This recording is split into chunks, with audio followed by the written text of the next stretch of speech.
high near 27. Finally tonight, some of the things that most of us take for granted are out of reach for others.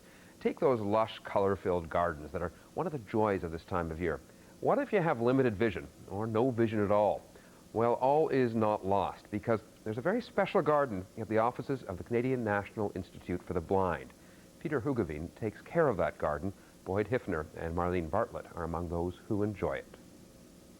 So what makes this garden different from most other gardens? Well, mainly it's a fragrant garden. It was built especially for blind people, and the main thing about the garden is that it's fragrant. And these beds here were built raised so that a blind person could walk along, and as they brushed across, say, this catmint here, it will release a scent that they can smell on their hand, or it even gets into the air. As someone with limited sight, do you get more out of this garden than you would out of most other gardens? I do, because I can smell the fragrances very clearly out here.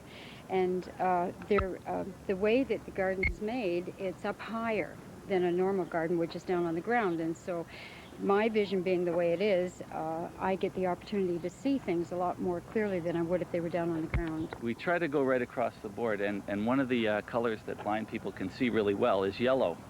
And as we pass here, we have these marigolds in full bloom, and you can see how electric the color looks as opposed to the dark background.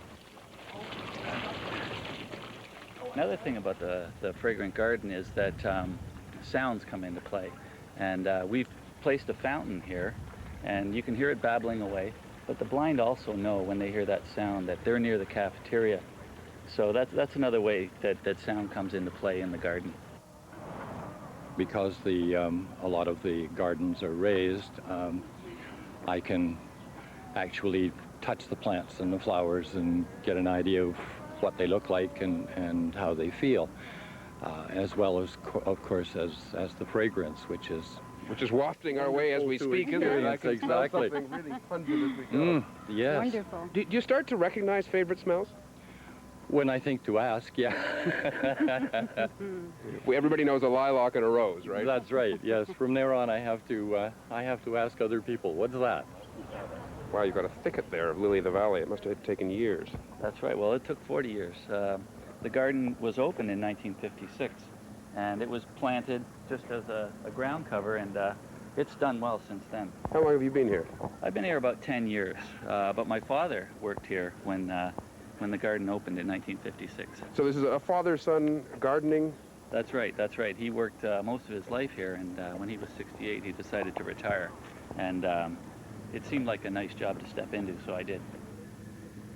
And that fragrant garden is run with the help of the Garden Club of Toronto. It's open to the public, by the way, Monday to Friday. And that's it for the CBC Evening News for this Thursday, July 21st. I'm Jeffrey Kaufman. Thanks for joining us.